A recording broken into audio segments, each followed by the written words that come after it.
বাঘের বাচ্চা নওশাদ সিদ্দিকী আবার মাঠে নেমেছে, আর সিংহের বাচ্চাটা আমার দলের পৃষ্ঠপোষক ব্রিগেডের ডাক দিয়েছে।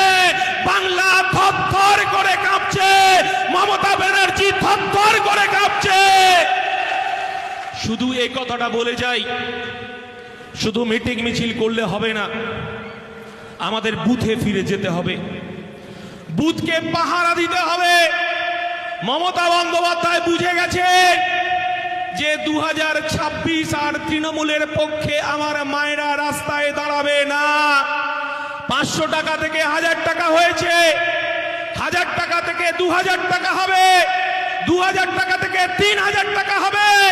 কিন্তু এই মমতা বন্দ্যোপাধ্যায় আরজি করে আমার যে বোনের ইজ্জতটা লুণ্ঠন হলো, তাকে রেপ করলো, তাকে খুন করলো, এই বাংলার আমার মায়েরা তারা রাত জেগে পাহারা দিয়েছে ইনসাফের দাবিতে। মমতা ব্যানার্জি, আপনি সন্দীপ ঘোষকে আপনি লুকোনোর চেষ্টা করেছেন, আপনি সেখানকার সমস্ত নথি আপনি ভেঙে গুড়িয়ে দেওয়ার চেষ্টা করেছেন, ইনসাফ দিতে পারেননি। এই বাসন্তীর মানুষ ভুলে যায়নি। 2007 সালে ফিরে যান।